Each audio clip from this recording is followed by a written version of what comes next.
dias, amém? Nós saudamos aqueles que porventura estejam nos visitando, que sejam bem-vindos no nome do Senhor Jesus Cristo, amém? Louvamos ao Senhor por esta oportunidade de podermos anunciar o Evangelho do Senhor Jesus Cristo, amém? Oportunidade minha de anunciar, oportunidade tua de ouvir, amém?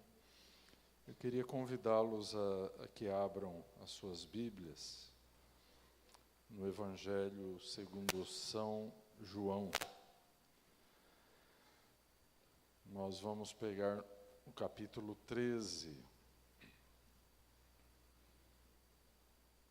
Capítulo 13 do Evangelho segundo São João tem um dos textos mais significativos dos 4 evangelhos no que se refere à atitude do verdadeiro Filho de Deus. Amém? Então nós precisamos ler esse texto com o coração. Amém? Eu considero que estamos aqui porque amamos a Jesus e não estamos brincando de religião,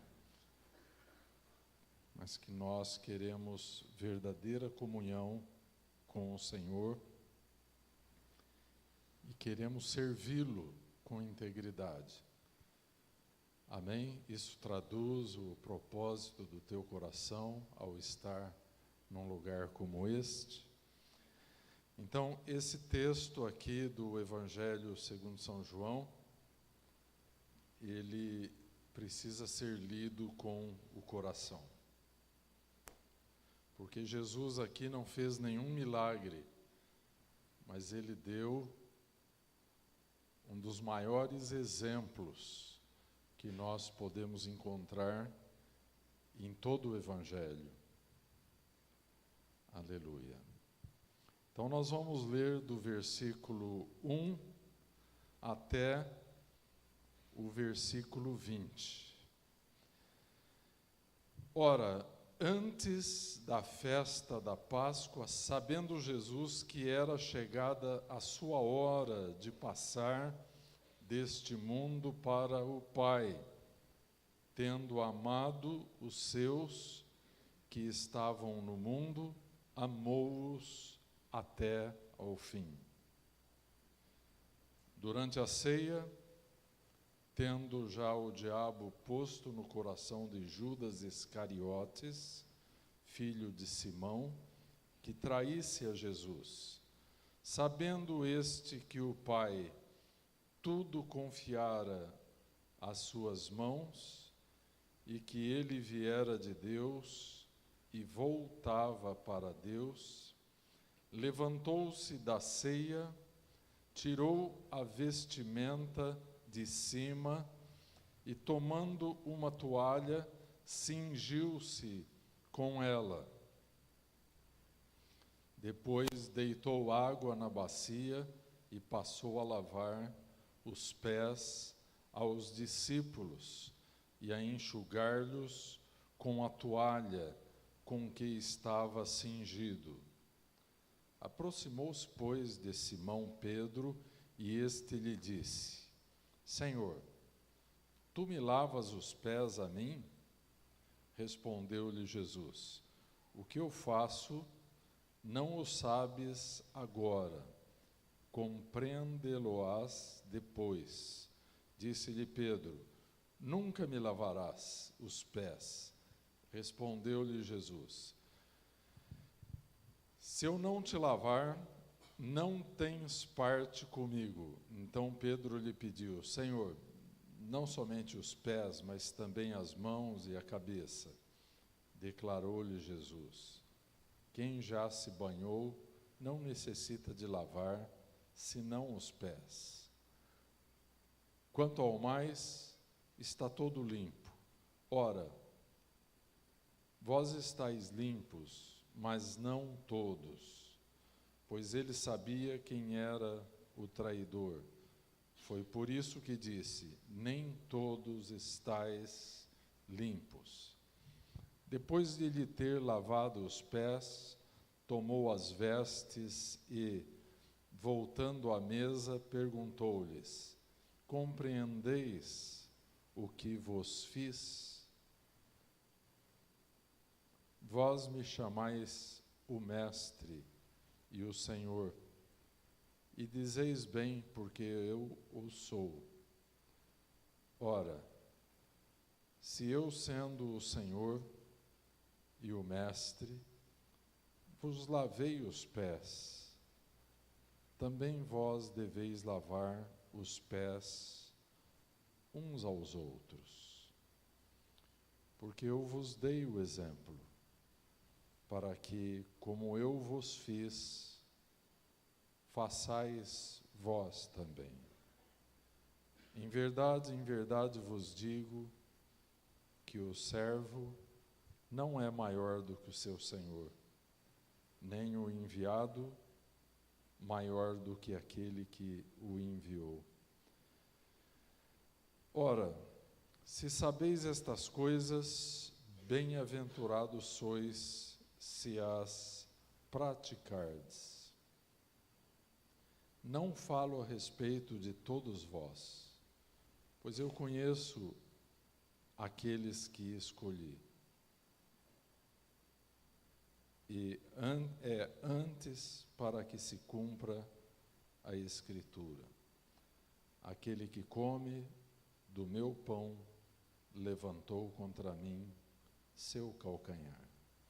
Desde já vos digo, antes que aconteça, para que quando acontecer, creiais que eu sou. Em verdade vos digo, quem recebe aquele que eu enviar, a mim me recebe. E quem me recebe, recebe aquele que me enviou. Amém? Até aí.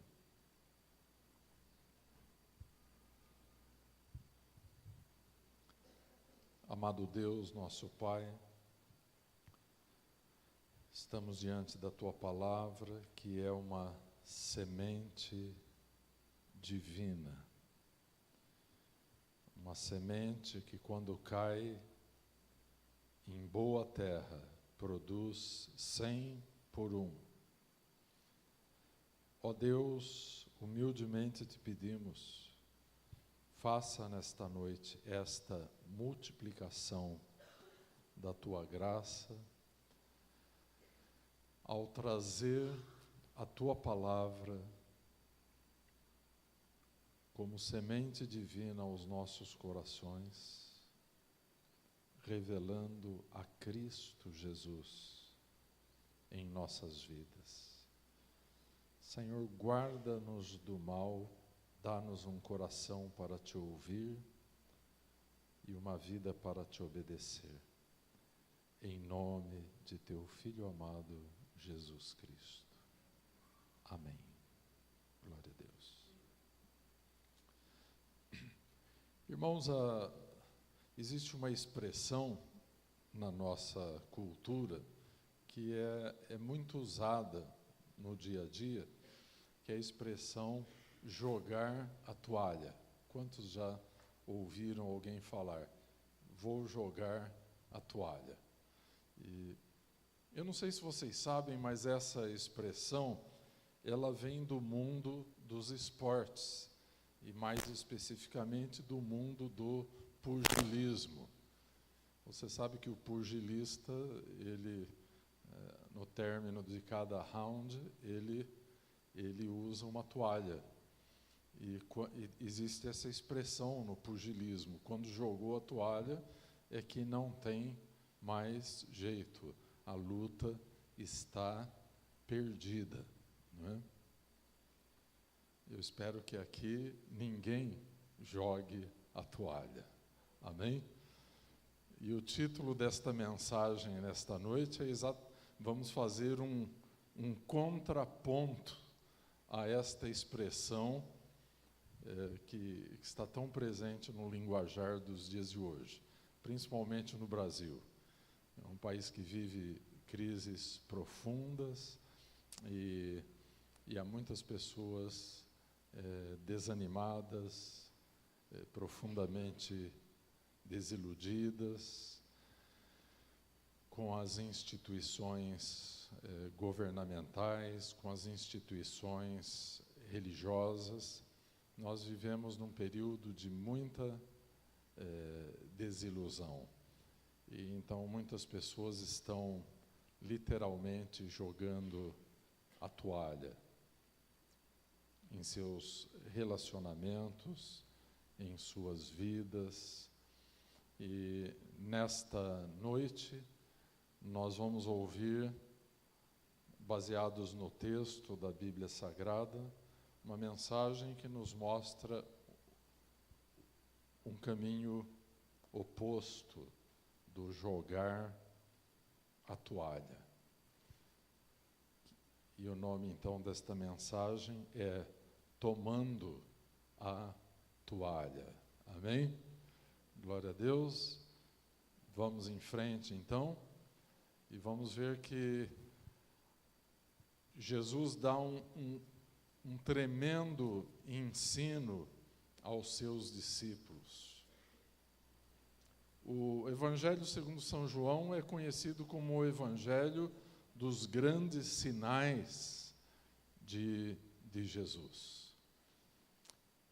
Dentre os numerosos milagres, sinais e maravilhas de Jesus, João narra os maiores.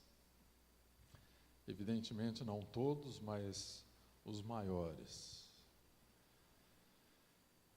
E neste capítulo 12, não há a narrativa de nenhum, nesse capítulo 13, quero dizer, não há a narrativa de nenhum milagre, de nenhum sinal, mas há um exemplo de Jesus profundamente marcante para a vida dos verdadeiros discípulos.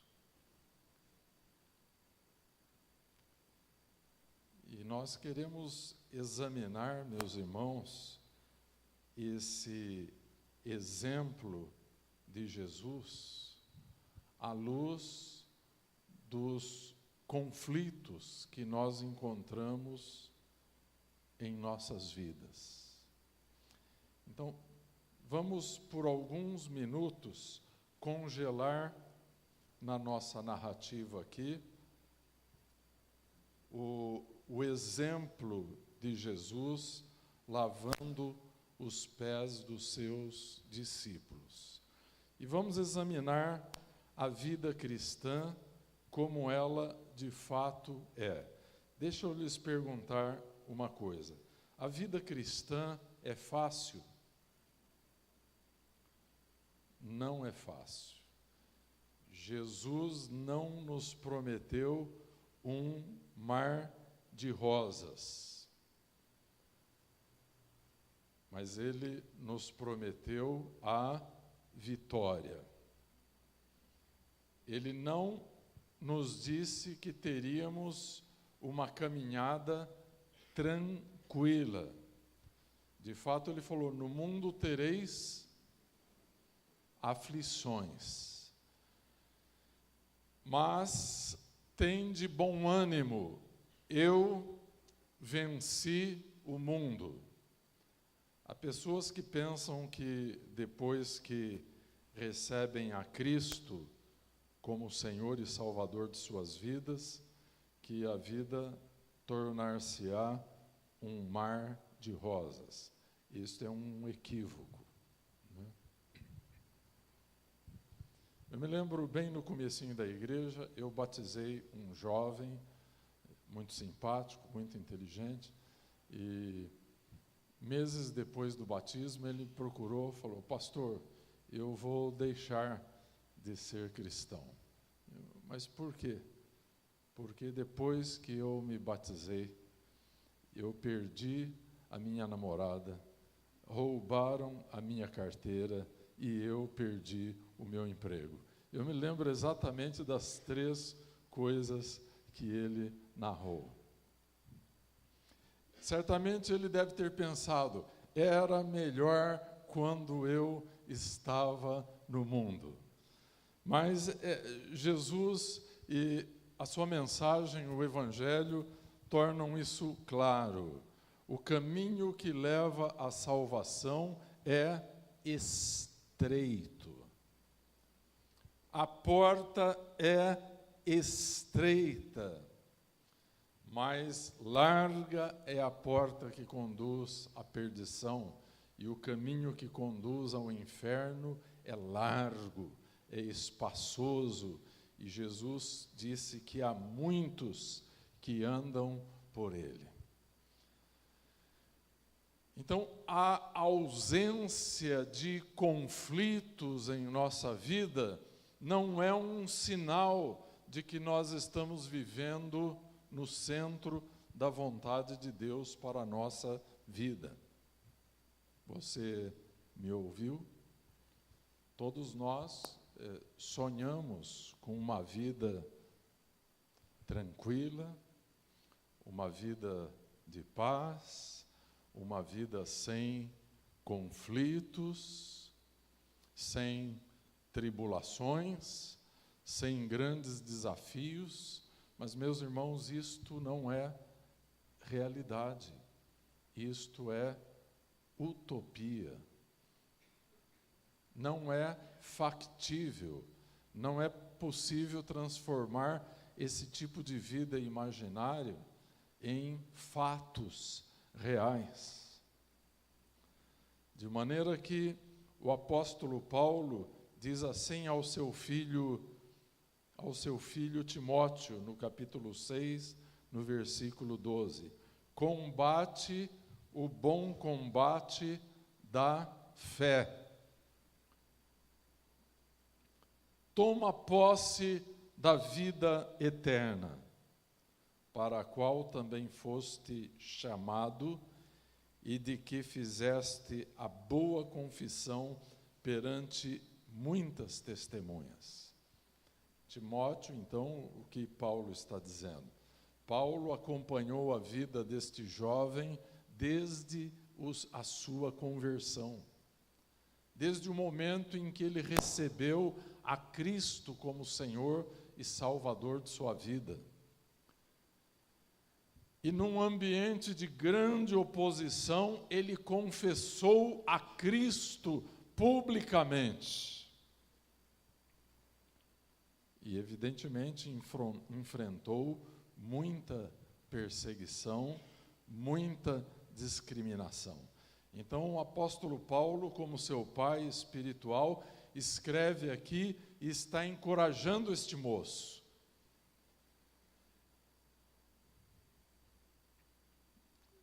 Um moço que vinha de um lar fragilizado, somente a mãe professava a fé em Jesus Cristo.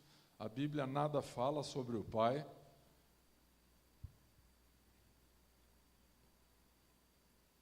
Ele tinha algumas debilidades em sua saúde física, provavelmente problemas de ordem psicossomática, mas Deus estava preparando este moço para ser o pastor da maior igreja da Ásia Menor.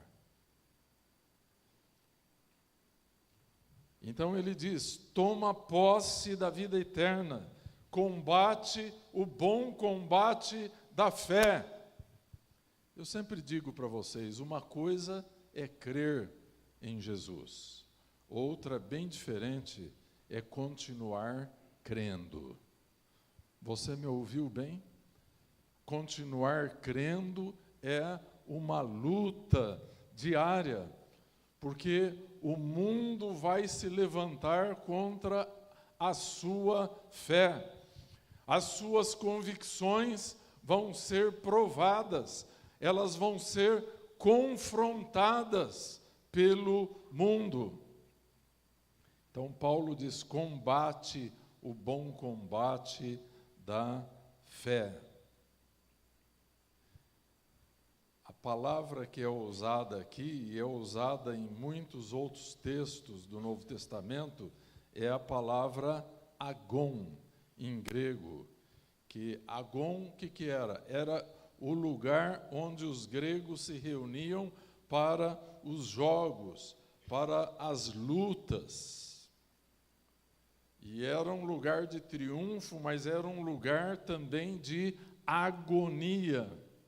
Ali no Evangelho segundo São Lucas, quando fala de Jesus no Getsemane e da agonia que enfrentou a sua alma ali no Getsemane, Lucas 22, versículo 44, e estando em agonia, orava mais intensamente, e aconteceu que seu suor se tornou como gotas de sangue caindo sobre a terra.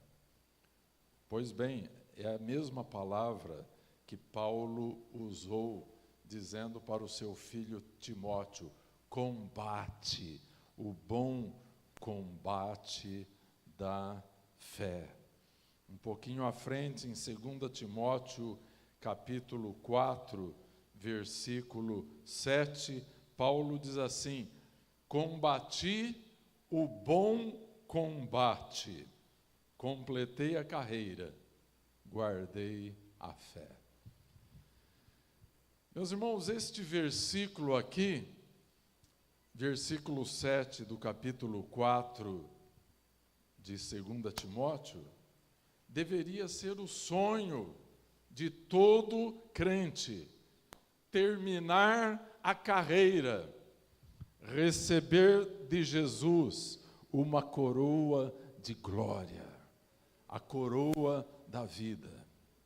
Nós estamos no meio da nossa peregrinação e não sabemos se vamos chegar até o fim, mas precisamos da graça de Deus.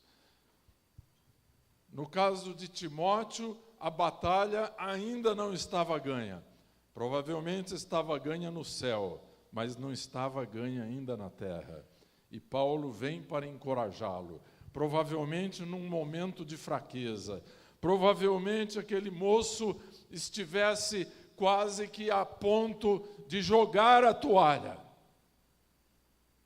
de desistir de tudo, de sucumbir às suas fraquezas, às suas enfermidades, às pressões que vinham da família e da sociedade pagã da qual ele fazia parte. Mas Paulo vem e diz: combate o combate da fé, toma posse da vida eterna, continua caminhando pelo caminho estreito, não vá para o caminho largo. E aqui em 2 Timóteo, ele novamente falando com o seu filho na fé, ele diz: quanto a mim, estou já oferecido por libação, e o tempo da minha partida é chegado. E ele diz: combati o bom combate, completei a carreira, guardei a fé. Ele quis dizer: aquilo que eu te mandei fazer, eu fiz na minha vida. Cumpriu-se na minha vida a perseverança dos santos. Mas usando aqui da expressão da língua grega, é a palavra agon que está sendo usada, que quer dizer combate. E dá a ideia de um combate tão acirrado que nos leva à agonia. Agora nós vamos percorrer um caminho descritivo aqui para depois voltarmos a João 13 e então fecharmos esta mensagem do Evangelho para esta noite. Queridos irmãos, na vida cristã, qual é a origem dos conflitos, dos combates que muitas vezes estão nos levando quase que a jogar a nossa toalha? Você pode imaginar uma pessoa frágil e egoísta, ela vai sempre atribuir a causa dos seus conflitos aos outros. Uma pessoa corajosa, e honesta, ela vai atribuir a causa dos seus conflitos a si mesma, ao seu próprio pecado. Amados irmãos, queridos amigos, a Bíblia nos revela que nós somos pecadores. Certa vez Jesus contou uma história que haviam 2 homens orando no templo.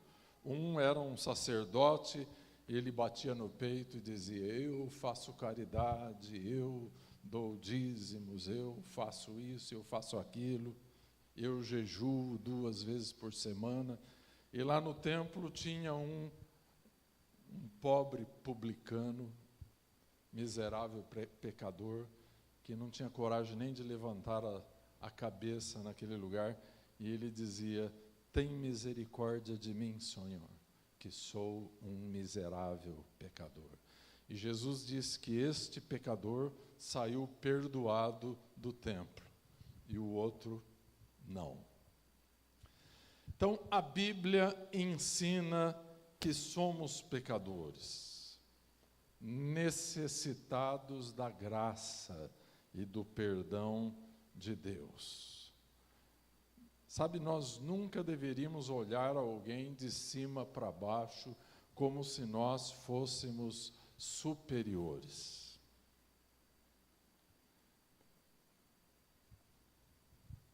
A Bíblia é um livro muito terapêutico e ela nos ensina que não devemos ter uma atitude de superioridade, mas nem também de inferioridade. A atitude que Deus espera de um filho dele é a atitude de humildade, daquele que sabe quem é, aquele que sabe de suas necessidades como pecador e aquele que conhece a única fonte de justificação, que é o Senhor Jesus Cristo. Então, a fonte de todos os nossos conflitos, que às vezes transformam a nossa vida em uma agonia, para usar a expressão que está nos textos que citamos, é simplesmente o pecado. Por exemplo, o casamento. O casamento é a união de 2 pecadores. Então, não existem pecadores que sejam compatíveis. Então, existe aquele mito, né? Tem muitas separações hoje, que a causa é incompatibilidade de personalidade ou qualquer coisa assim. Mas, meus irmãos, à luz da Bíblia, onde é que nós vamos encontrar 2 pecadores compatíveis? Em lugar algum do planeta. Não há compatibilidade. É até um livro que fez muito sucesso, e realmente eu aconselho a leitura, embora não seja um livro cristão, que diz que homens são de Marte e mulheres são de Vênus. Alguém já leu esse livro? E E a história é assim, caíram os dois aqui no planeta Terra. O homem veio de Marte e a mulher veio de Vênus, né? E eles caíram aqui e se encontraram. Mas eles têm natureza diferente. Tem uma outra história muito interessante que um sábio oriental contou, é que Deus criou a mulher e deu para o homem. E depois de um certo tempo, o homem não aguentou mais, levou lá para o Criador e falou: Senhor, eu estou lhe devolvendo a mulher que o Senhor me deu, porque eu não aguento mais. É um ser muito barulhento, fala demais e eu não aguento viver, eu estou infeliz com ela. E o Criador então falou: então está bem, dá-me aqui a mulher e você vai embora. E o homem foi embora então. E essa não é uma história da tradição cristã, mas é muito interessante.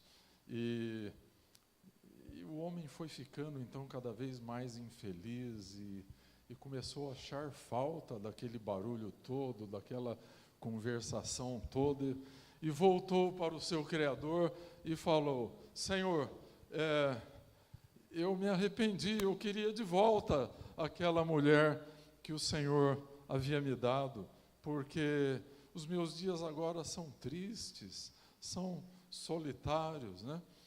E o Senhor, então, sabiamente fez o diagnóstico. Pois bem, você não consegue viver com ela, não é?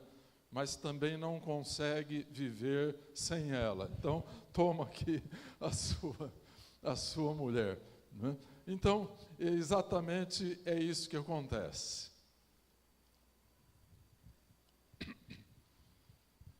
Eu me lembro, primeira vez que eu fiquei bastante tempo longe de casa, eu fiquei uns 20 dias na Coreia do Sul, e lá eu estava num centro de retiro de líderes evangélicos do mundo inteiro, e cada um tinha que cuidar da sua, ir na lavanderia e cuidar da sua roupa, né? Então eu subia no monte para orar, de calça jeans, e era um lugar rústico, né? Tinha que fazer uma escalada para chegar no lugar onde eu queria chegar para orar, e sujava a roupa. Então, quando eu fui lavar as minhas calças jeans, e eu tive que fazê-lo, e eu esfregava, e a sujeira não saía, e eu fiquei pensando: meu Deus, como que a Iveta fazia isso lá em casa, não é? E por esse motivo, por tantos outros, eu fiquei com muitas saudades de casa. Não é verdade? Então, é exatamente essa história. Às vezes, por sermos pecadores, não conseguimos viver com elas, mas também não conseguimos viver sem elas, né? Eu acho que o mesmo se aplica a elas. Então, não existem pessoas que sejam 100% compatíveis, não é? Então, nós precisamos aprender como vamos lidar com os nossos conflitos, já que Deus está no controle de tudo. Um versículo maravilhoso está no capítulo 8 de Romanos, no versículo 28, onde diz que todas as coisas juntamente concorrem para o bem daqueles que amam a Deus, daqueles que foram chamados pelo seu propósito. Amém? Então, às vezes, Deus está permitindo que nós sejamos feridos, para mudarmos a nossa atitude, seja ela uma atitude de superioridade, seja ela uma atitude de inferioridade. Deus está forjando em nós uma atitude de humildade. A humildade é a base para a unidade da igreja.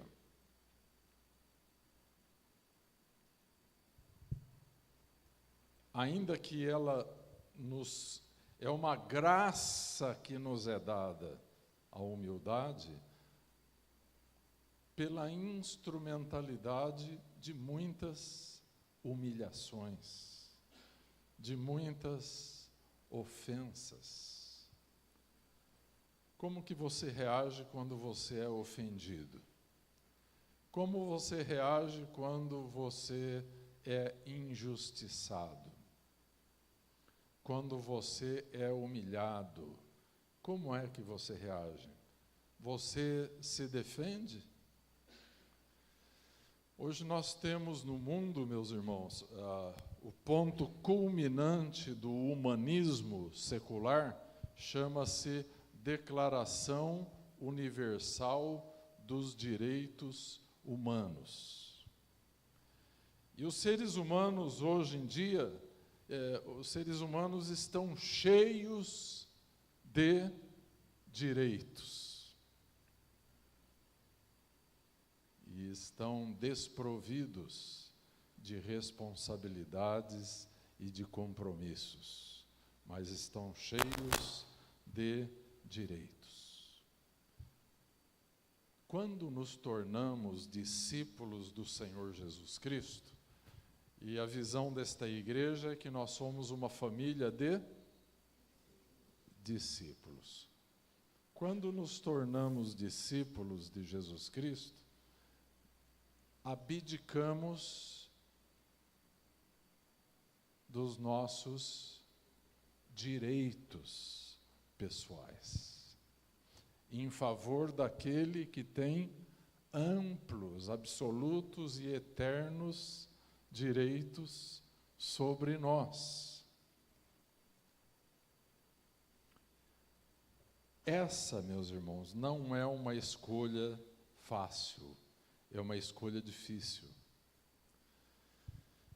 Tornar-se um discípulo de Jesus é coisa diferente de aceitar a Jesus como Salvador de sua vida. Muitas pessoas estão indo na igreja, estão levantando a mão, estão dizendo que recebem a Cristo como Salvador. Agora, receber a Cristo como Senhor de suas vidas é algo diferente. E no capítulo 13, então, voltando ao texto motivacional e inicial desta mensagem, Jesus está nos dando, na verdade, um ensinamento profundo em como lidar com conflitos dentro do casamento, dentro da família e dentro da igreja. Ora, esses conflitos são muito dolorosos. Por que que Deus permite? Por exemplo, no casamento, às vezes recebemos um golpe duro. Sabe, as pessoas que nos ferem mais profundamente são aquelas que estão mais próximas de nós. E às vezes recebemos um golpe duro e gostaríamos de passar o dia, talvez a semana, sem olhar no rosto daquela pessoa. Quem sabe gostaríamos de procurar o Criador e dizer: Senhor, toma aqui a mulher que o Senhor me deu. Ou talvez a mulher queira fazer o mesmo.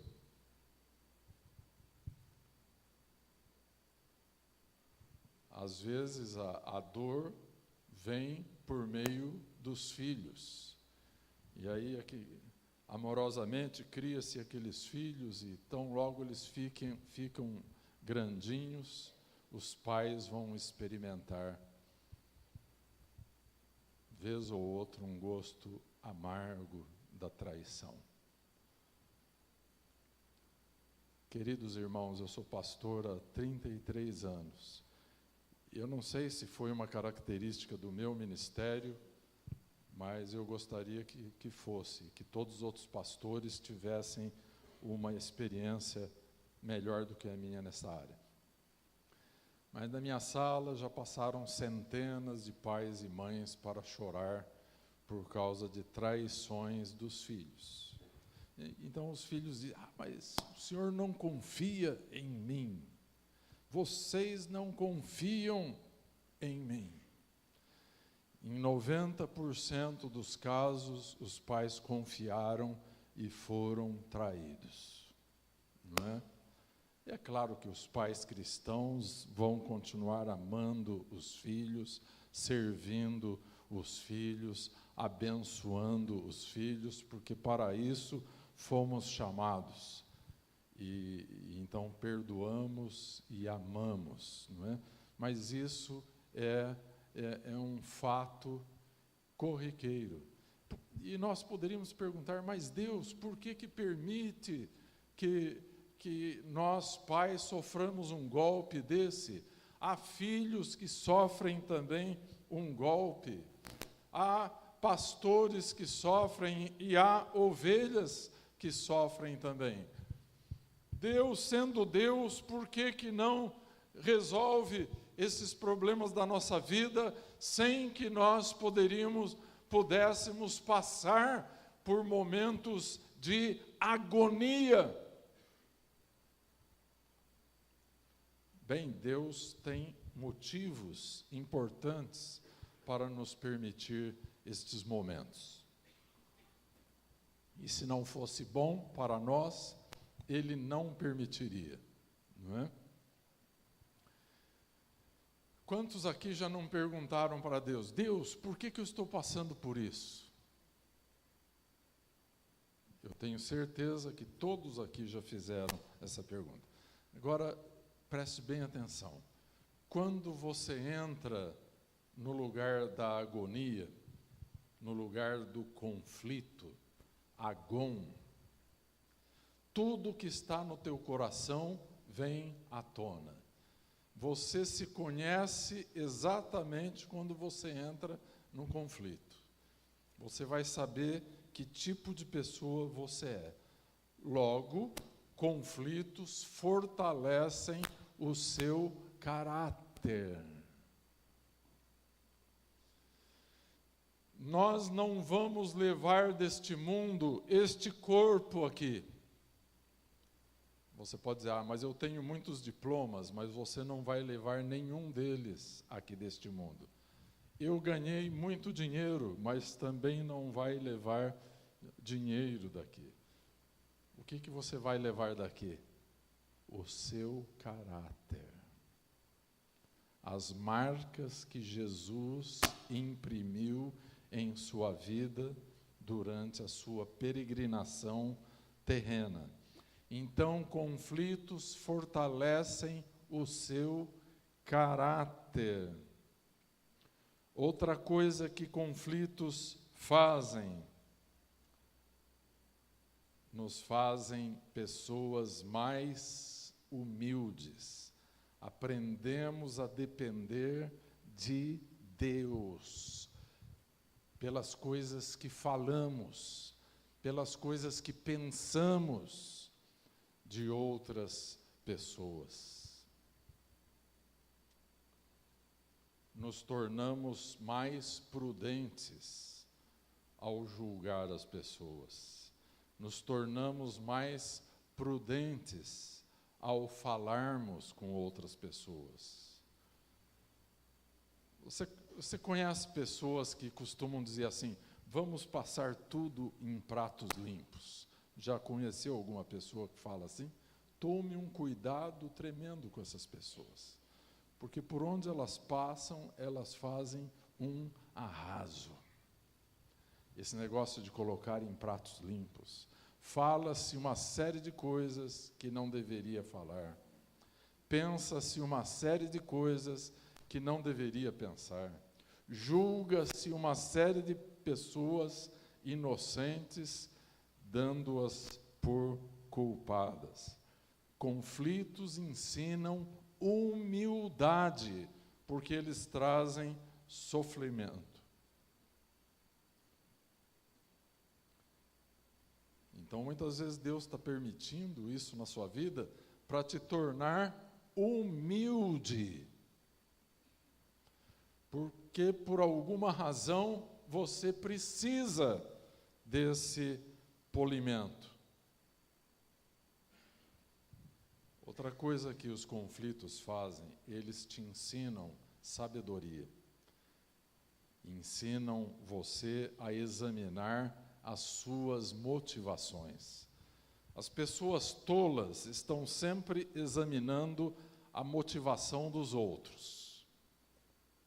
As pessoas sábias examinam a sua própria motivação. Então, nada como um bom conflito para você examinar as suas motivações. Provavelmente, Timóteo estava quase no ponto de jogar a toalha e dar a vida cristã por terminada, quando Paulo veio para ele e disse por carta: combate o bom combate da fé, toma posse da vida eterna. E Paulo, então, faz lembrança do momento em que ele confessou a Cristo como Senhor de sua vida.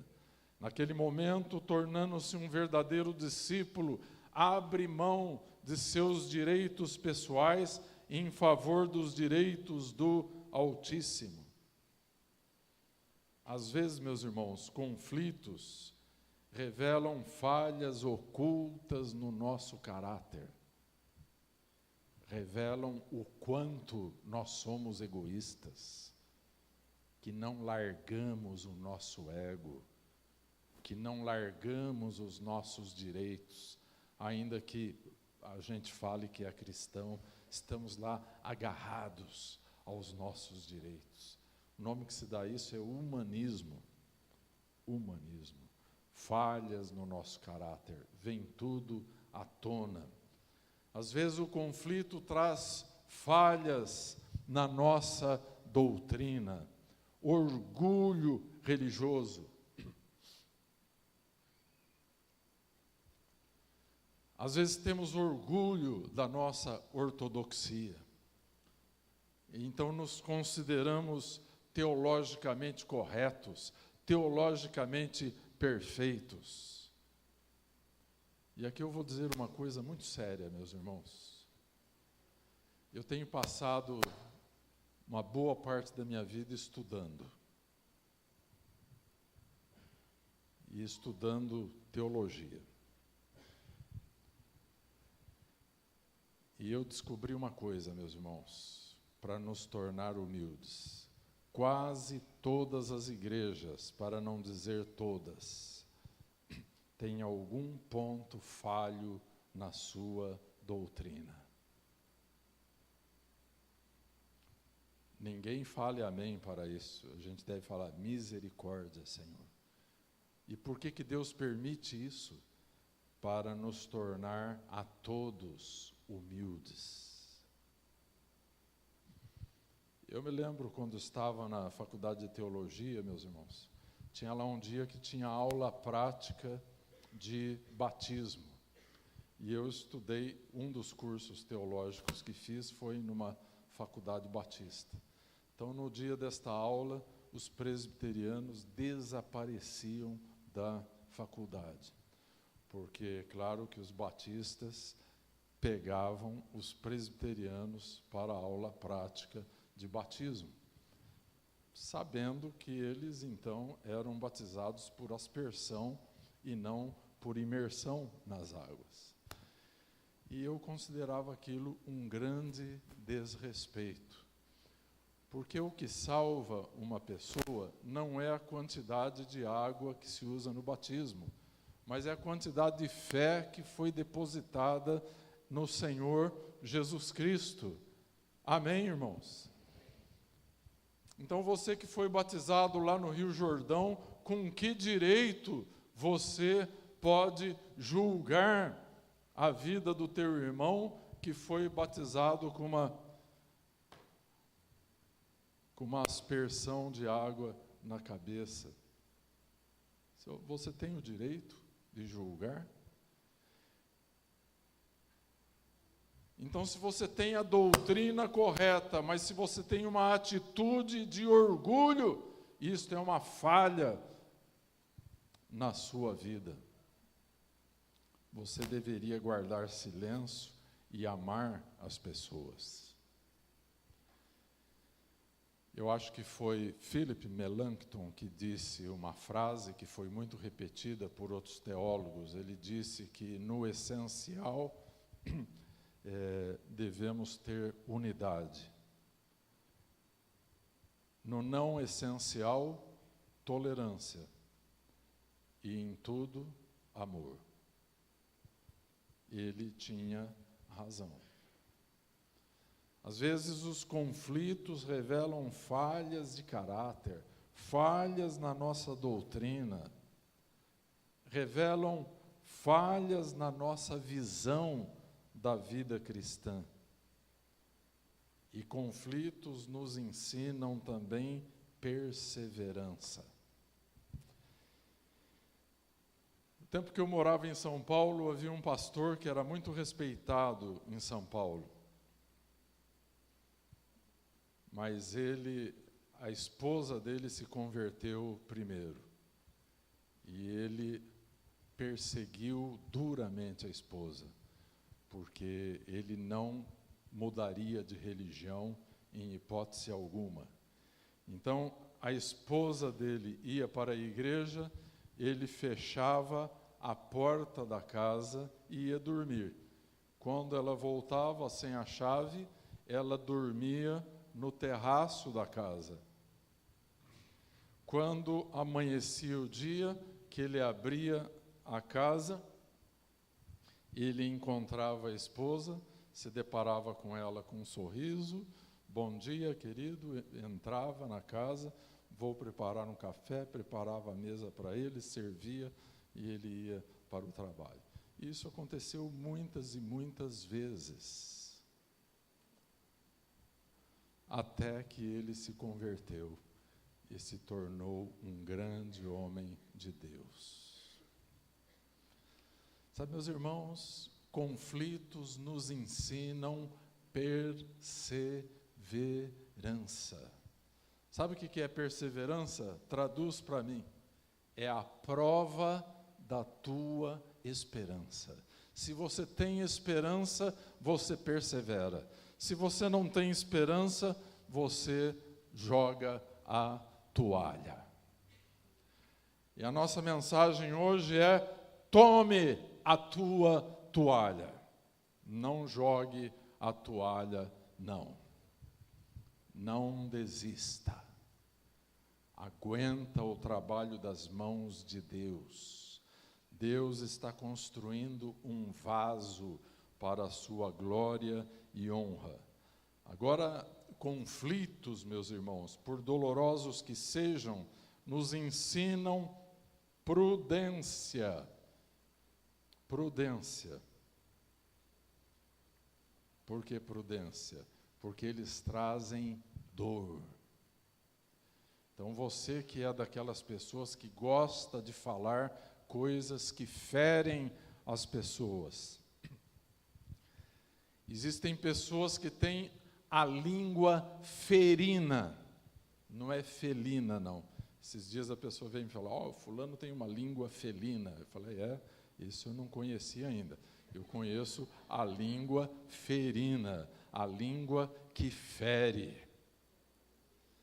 Eu tenho pena dessas pessoas, porque elas serão feridas também pela língua de outras pessoas, e elas amargarão o veneno que elas mesmas espalharam na alma de outras pessoas. Então nós devemos nos tornar prudentes, cuidadosos com aquilo que falamos contra outras pessoas. E especialmente se essas pessoas são também filhos de Deus. Você teria prazer em que ferissem os seus filhos? Alguma vez na vida você teve prazer em que os teus filhos tenham sido perseguidos, julgados e feridos? Eu tenho absoluta certeza que não, pois Deus também sente a dor quando os seus filhos são feridos. E muitas vezes são feridos por outros filhos de Deus. Então, João 13, Jesus está nos dando um exemplo de como mantermos a unidade no corpo de Cristo. E ali então, não há nenhum milagre, nenhum sinal, mas ali há um exemplo silencioso que está sendo praticado por Jesus. Aquela cerimônia do lava-pés. Jesus, então, tirou o seu manto. Veja, Jesus é rei. E ele tira o seu manto.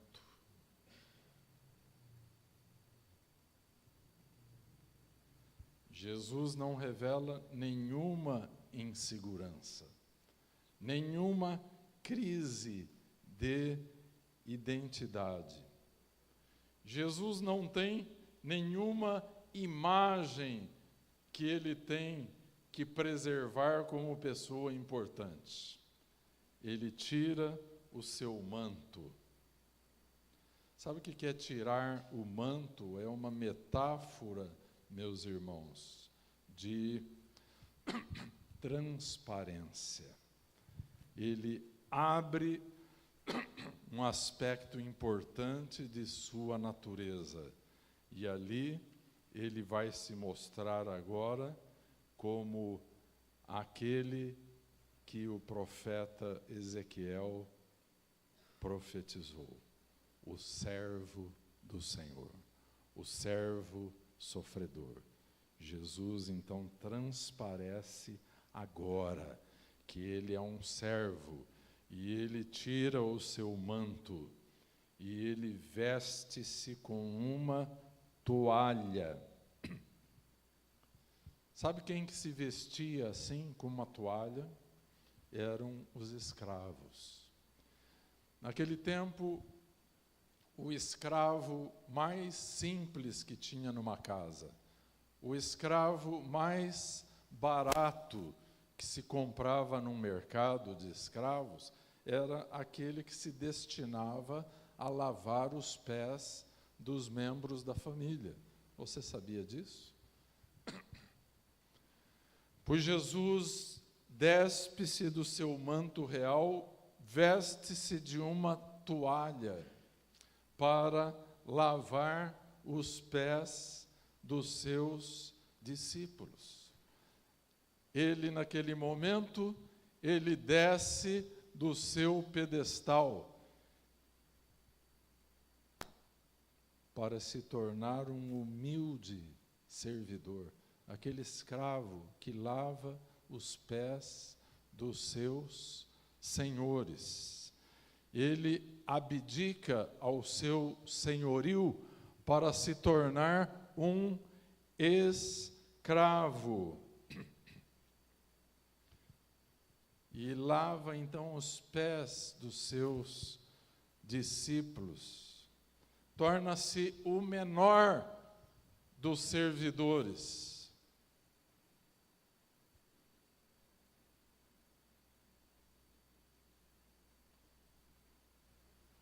E ele mesmo, na doutrina de Jesus, ele diz: aquele que quiser ser o maior, seja o menor de todos. Eu quero lhes dizer, meus irmãos, que Jesus aqui torna-se um diácono. Sabe, aqui na igreja nós não cremos que haja uma hierarquia, que presbíteros são melhores do que diáconos. Eu me lembro um dia aqui na igreja, meus irmãos, que eu sempre chego na igreja mais cedo, que é para orar. E é um costume que eu tenho desde o tempo que eu ainda não era pastor. E no dia do casamento da minha filha, Sara, eu cheguei aqui na igreja, bem mais cedo, e estava sozinho aqui e descobri que a faxineira estava de férias. E a calçada estava cheia de folhas. O que eu fiz? Eu estava de terno, tudo, mas fui lá, peguei um saco, uma vassoura e fui varrer a rua, a calçada. Eu não ia trocar de roupa por causa disso, né? Eu estava pronto para fazer o casamento. E daí os carros passavam, teve carro que passou, deu a volta no quarteirão, voltou, zombaram, né? Aquele homem de terno e varrendo a rua. Não há nenhuma indignidade nisso, meus irmãos. A diaconia, Jesus foi diácono também. Esta palavra diaconia refere-se àqueles escravos que remavam aqueles navios romanos, né? Aqueles navios que eram movidos a trabalho escravo, aqueles escravos que remavam e remavam, eram a diaconia dos barcos. Então Jesus se revela ali um diácono. Jesus quis, com este exemplo aqui, meus irmãos, mostrar que um princípio importante do reino dele é que nós sejamos servos de Deus e servos uns dos outros. Uma igreja onde existem muitos senhores e poucos servos, vai mal, meus irmãos. Nós temos que ter um Senhor, que é Jesus Cristo, e todos os demais somos servos. E quando o conflito vier, fui ferido por palavras, fizeram contra mim o que não me pareceu justo. O que vou fazer?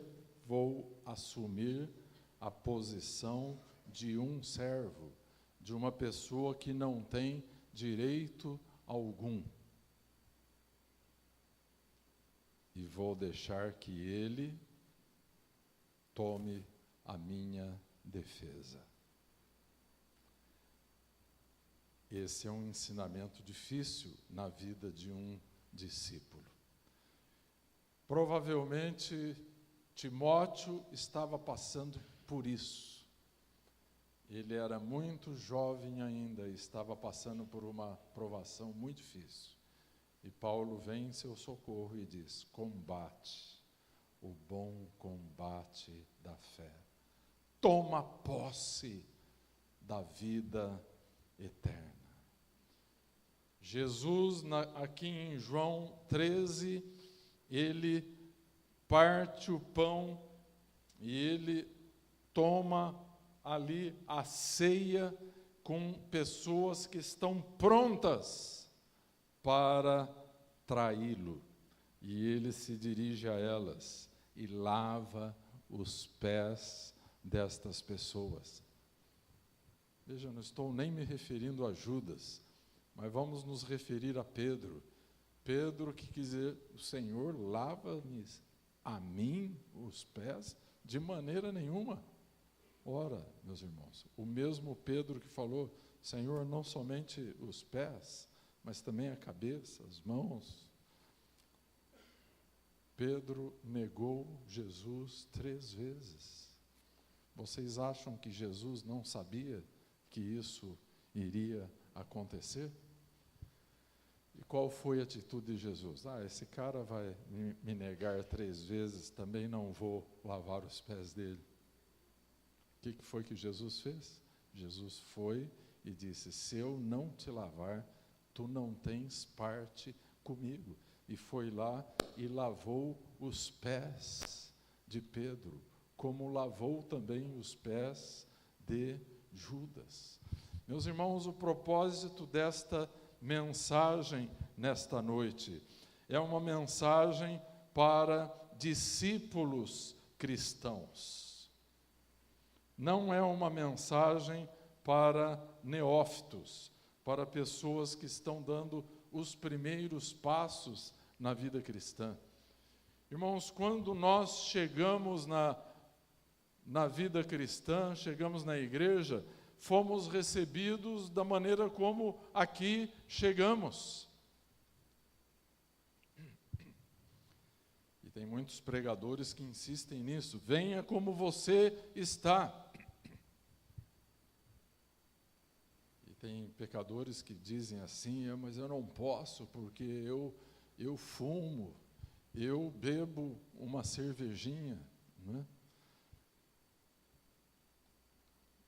Nós devemos vir como nós estamos. E Ele, porque nos ama, não vai nos deixar como nós estamos. Ele vai começar a trabalhar na nossa vida.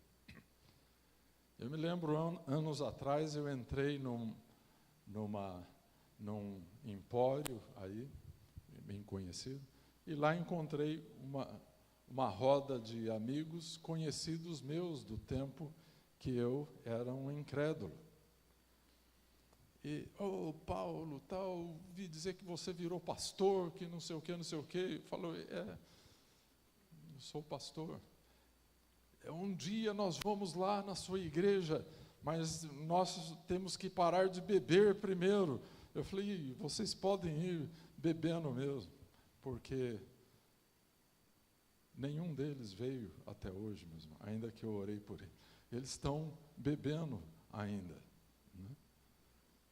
Nós devemos vir para Cristo como nós estamos.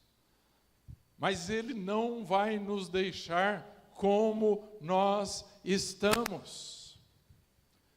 Fragilizados pelo pecado, feridos pelos conflitos da vida, às vezes inferiorizados, ou às vezes com um sentimento autodefensivo de superioridade.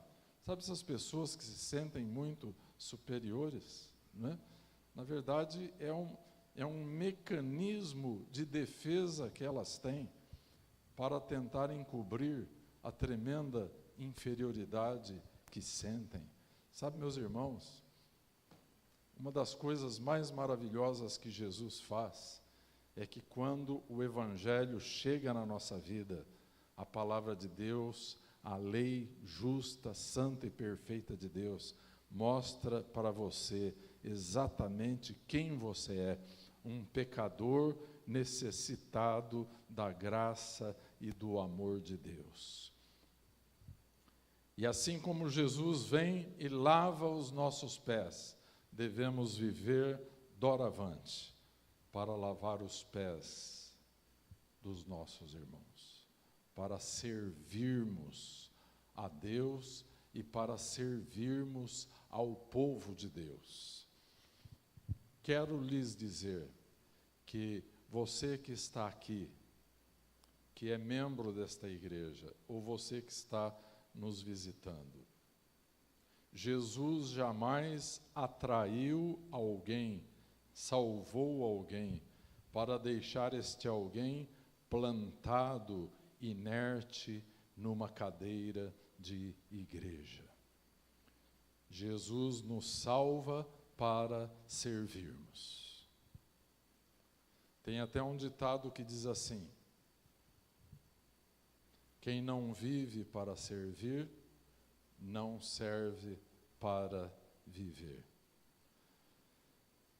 Descubra este ano o que Jesus quer de você dentro desta igreja. Mova-se desta poltrona, desta cadeira para servir.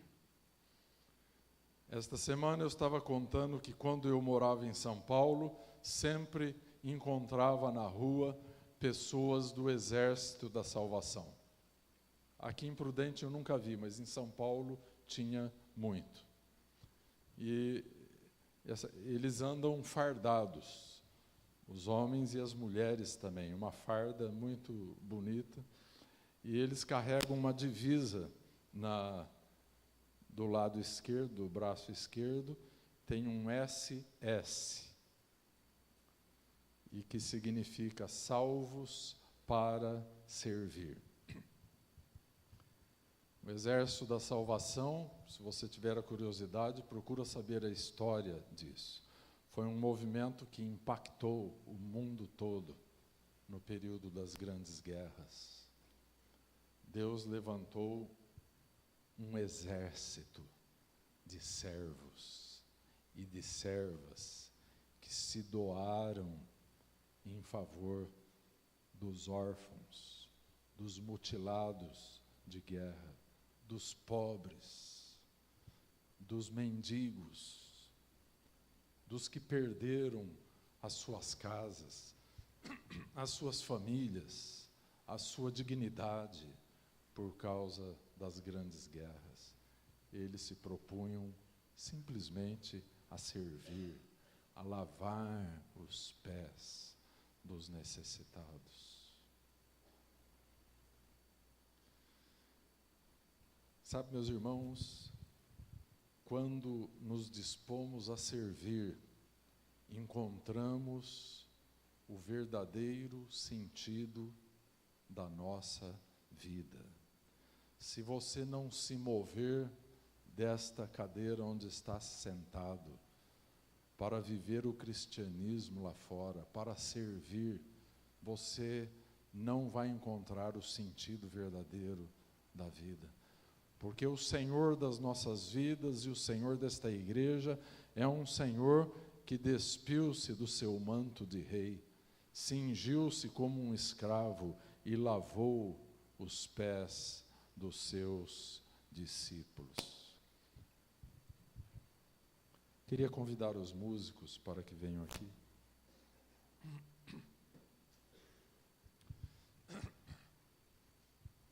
Amada igreja,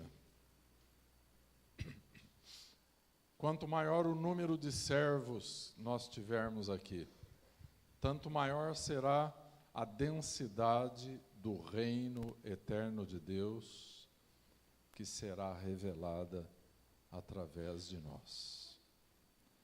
Se estivermos aqui apenas para sermos servidos, pouco do reino de Deus será revelado. Mas se estivermos aqui para servir, muito do reino de Deus será revelado através de nós. Amém? Quantos entenderam a mensagem? Se eu fizesse um apelo agora, quantos se disporiam nas mãos de Deus nesse sentido? Senhor, é servir que eu quero, muito mais do que ser servido. É essa atitude que Deus quer ver nas nossas vidas. Deus falou alguma coisa com você nesse sentido? O suficiente para te colocar de pé e te mover a dizer: Senhor, usa-me, faz de mim um servo teu, uma serva tua. Eu gostaria tanto de ouvir esta oração: Senhor, usa-me. Não há coisa mais digna do que sermos usados pelo Deus eterno. Quantas pessoas no nosso país estão sendo usadas pelo diabo? para promover os fins maléficos do reino das trevas. Mas Deus quer ouvir aqui o povo de Deus orando e dizendo: Senhor, usa-me, faz de mim um servo, uma serva, alguém que não é mais, não é menos, é aquilo que o Altíssimo está moldando, colocando as marcas de Jesus Cristo na sua vida, para que o reino do Senhor Jesus Cristo, ainda invisível, comece a aparecer aqui na terra. Querido Pai, por esta causa nós estamos de pé. Nós te agradecemos imensamente porque o teu Filho deu a sua vida, o seu sangue na cruz do Calvário, para nos remir do poder do pecado, da morte e do inferno. Mas te agradecemos pelo exemplo que Ele nos deu em João 13. E ouvimos a sua voz. O Senhor está nos dizendo para fazermos aquilo que Jesus fez. E no nosso dia a dia, cada um ao seu modo, cada um no seu lugar, descobrirá o que significa lavar os pés do seu semelhante. Quem sabe logo aqui nas nossas famílias, já vamos descobrir logo a necessidade de sermos servos, de sermos humildes, de trocarmos os nossos direitos rotos e esfarrapados. Porque diz a palavra profética em Isaías que as nossas justiças são como o trapo da imundícia. Então queremos trocar esses trapos dos nossos direitos e reivindicações pessoais pelo nosso serviço. E o Senhor Altíssimo, que é justo e misericordioso, advogará a nossa causa. Será o nosso escudo, a nossa defesa, o nosso amparo, a nossa fortaleza. Bendito seja o Senhor para sempre. Senhor, Tu que te revelastes como um rei servo, nós te adoramos e bendizemos o Teu nome. Senhor, marca-nos com a Tua palavra e com o poder do Teu Espírito Santo. E assim continua nos convertendo, Senhor, a cada dia, nos tornando mais semelhantes ao Teu Filho amado Jesus. E que a graça do Senhor Jesus Cristo e o amor de Deus Pai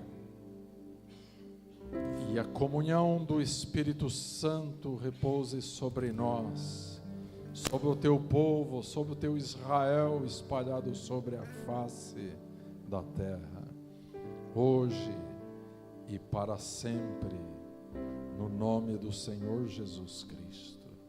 Amém e amém. Vamos adorar ao Senhor com um cântico, depois nos despediremos. Se alguém precisar de oração, nós pastores e os presbíteros estaremos aqui mesmo à disposição de quem quiser oração. Amém? Que Deus seja louvado.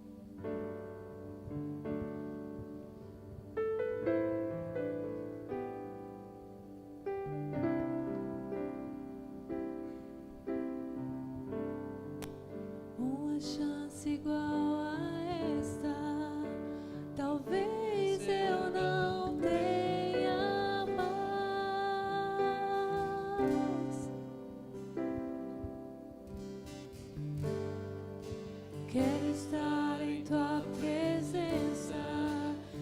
ser